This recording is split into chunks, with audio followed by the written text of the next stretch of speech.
आज बात करते हैं भारत की सबसे बड़ी और शायद सबसे शातिर ट्रेन डकैती की। ये कहानी ना किसी फिल्मी स्क्रिप्ट से भी ज्यादा हैरान करने वाली है। तो चलिए शुरू करते हैं। 5 करोड़ 78 लाख रुपए, सोचिए जरा, इतनी बड़ी रकम। और यही वो रकम थी जो एक ऐसी दुस्साहसी चोरी का हिस्सा बनी जिसने पूरे देश के होश उड़ा दिए थे। और देखिए, इस चोरी को जो चीज सबसे अलग बनाती है वो है इसका तरीका। ये पैसे किसी बैंक लॉकर से नहीं या किसी घर से नहीं, बल्कि एक चलती हुई तेज रफ्तार ट्रेन से गायब कर दिए गए। और कमाल की बात तो ये है कि किसी को भनक तक नहीं लगी। तो ये सब पता कैसे चला? चलिए सीधे उस सुबह में चलते हैं जब इस पूरी कहानी का पर्दाफाश हुआ। तारीख थी 9 अगस्त 2016। सलीम चेन्नई एक्सप्रेस चेन्नई के एग्मोर स्टेशन पर खड़ी थी। सुबह सुबह रिजर्व बैंक ऑफ इंडिया के अधिकारी आए अपना एक बेहद कीमती कंसाइनमेंट लेने। बाहर से तो सब कुछ बिल्कुल नॉर्मल लग रहा था।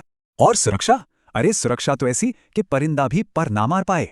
जिस पार्सल कोच में करोड़ों रुपए रखे थे, उसके ठीक पीछे वाले डिब्बे में 18 पुलिस वाले तैनात थे। सबको पूरा यकीन था कि माल एकदम सेफ है। लेकिन जैसे ही उस कोच का दरवाजा खुला, अंदर का नजारा देखकर सबके होश उड़ गए। सारे बक्से इधर उधर बिखरे पड़े थे और छत से रोशनी की एक लकीर अंदर आ रही थी। छत से? ये कैसे हो सकता है? और ये रोशनी आ रही थी ट्रेन की स्टील की छत में काटे गए एक परफेक्ट 2 बाई 2 फुट के छेद से। मतलब किसी ने चलती ट्रेन की छत काट दी थी। ये कोई मामूली चोरी नहीं थी, ये तो कुछ और ही था। अब सवाल ये उठता है कि आखिर ये हुआ तो हुआ कैसे? चलती ट्रेन की छत कोई कैसे काट सकता है? चलिए इस पूरी डकैती के प्लान को समझते हैं। तो सबसे पहले ये समझते हैं कि ट्रेन में आखिर इतना कैश था क्यों। देखिए, ये सॉइल्ड करेंसी थी। मतलब वो पुराने, गंदे या फटे हुए नोट जो बैंक इकट्ठा करके आरबीआई को भेजते हैं ताकि उन्हें नष्ट किया जा सके। और उस कोच में ऐसे ही 342 करोड़ रुपए थे। चोरों का प्लान बहुत सटीक था। उनके पास सिर्फ 85 मिनट की एक छोटी सी विंडो थी। क्यों? क्योंकि उन्हें पता था कि ट्रेन सलेम से डीजल इंजन पर चलती है, लेकिन वृद्धाचलम स्टेशन पर इलेक्ट्रिक इंजन लग जाता है। और इलेक्ट्रिक इंजन का मतलब है छत के ऊपर हाई वोल्टेज तारें, मतलब मौत। तो जो कुछ भी करना था इसी 85 मिनट में करना था। और ये कोई तुक्के में किया गया काम नहीं था, पूरा मास्टर प्लान था। इस गैंग ने हफ्तों तक ट्रेन के रूट को स्टडी किया।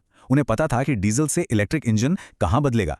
उन्होंने डकैती के लिए ट्रैक का वो हिस्सा चुना जहां ट्रेन धीमी हो जाती है। और तो और, भागने के लिए एक ओवरब्रिज पर गाड़ी भी तैयार खड़ी थी। छत काटने के लिए बैटरी वाले कटर का इस्तेमाल हुआ ताकि आवाज ना हो। और पैसे, करोड़ों रुपए 6 लुंगियों में भरकर वो लोग रफू चक्कर हो गए। डकैती तो हो गई, लेकिन इसके बाद शुरू हुई पुलिस की वो मशक्कत जो एक अंधेरी सुरंग की तरह थी, जिसका कोई अंत ही नहीं दिख रहा था।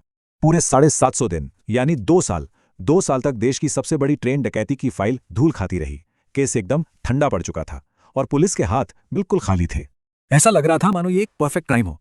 सोचिए, कोई चश्मदीद गवाह नहीं, कोई काम का सीसीटीवी फुटेज नहीं, चोरी हुए नोटों के सीरियल नंबर तक रिकॉर्ड में नहीं थे। अरे, मौके से जो उंगलियों के निशान और खून की बूंदें मिली, वो भी किसी क्रिमिनल के रिकॉर्ड से मैच नहीं हुई।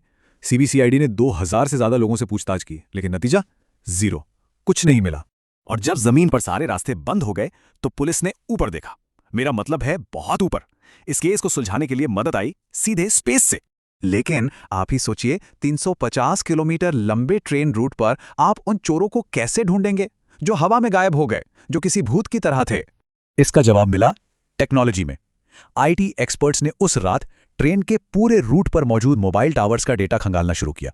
और उन्हें कुछ ऐसे फोन नंबर्स मिले जो ठीक ट्रेन की ही स्पीड से उसी रूट पर आगे बढ़ रहे थे। ठीक है, सस्पेक्ट मिल गए, लेकिन यहां एक और बड़ी मुश्किल थी। फोन डेटा से ये तो पता चल गया कि ये लोग ट्रेन के साथ साथ चल रहे थे, पर यह कैसे साबित होगा कि वो ट्रेन के अंदर नहीं बल्कि ट्रेन की छत पर थे? और बस यहीं पर कहानी ने एक ऐसा मोड़ लिया जिसके बारे में किसी ने सोचा भी नहीं था। तमिलनाडु पुलिस ने अमेरिका की स्पेस एजेंसी नासा से उस रात की सैटेलाइट तस्वीरें मांग ली। और यकीन मानिए, उन तस्वीरों में ट्रेन की छत पर कुछ परछाइयां साफ दिख रही थीं, जो वृद्धाचलम के पास अचानक गायब हो गईं। केस क्रैक हो चुका था। तो सैटेलाइट इमेज और फोन डेटा, इन दोनों ने मिलकर पुलिस को सीधे पहुंचा दिया मध्य प्रदेश के कुख्यात पारदी गैंग तक। लेकिन इससे पहले कि पुलिस उन तक पहुंचती, किस्मत ने एक ऐसा पासा फेंका जिसकी किसी को उम्मीद नहीं थी। कहानी का सबसे बड़ा ट्विस्ट तो अब आने वाला था। सोचिए, अगस्त 2016 में पारदी गैंग ने 500 और 1000 के नोटों में करोड़ों रुपए चुराए। और फिर ठीक 3 महीने बाद नवंबर 2016 में हो गई नोटबंदी। प्रधानमंत्री ने ऐलान किया कि आज रात से 500 और 1000 के नोट अब लीगल टेंडर नहीं रहेंगे। और इसका मतलब क्या हुआ? इसका मतलब यह हुआ कि पारदी गैंग की करोड़ों की लूट रातों रात रद्दी कागज बन गई। वो उन पैसों का कुछ नहीं कर सके। और आखिर में खबर यह आई कि उन्होंने करोड़ों रुपयों को आग लगा दी। सारी प्लानिंग, सारा रिस्क, सब बेकार। तो केस तो सॉल्व हो गया, चोर भी पकड़े गए, रेलवे ने भी अपनी सिक्योरिटी बढ़ा दी। लेकिन इस कहानी का अंत एक सवाल जरूर खड़ा करता है, न्याय पर। इस पूरी डकैती का जो मास्टरमाइंड था मोहर सिंह पारदी, जिसके ऊपर 50 से ज्यादा हत्या और डकैती के केस थे, वो 2021 में सबूतों की कमी का हवाला देकर जमानत पर बाहर आ गया और आज भी आज़ाद है। और ये बात हमें एक बहुत बड़े सवाल के साथ छोड़ जाती है। अगर 50 से ज्यादा एफआईआर वाला एक अपराधी भी सबूतों के अभाव में बच निकलता है, तो फिर एक आम आदमी न्याय की उम्मीद किससे और कैसे करे?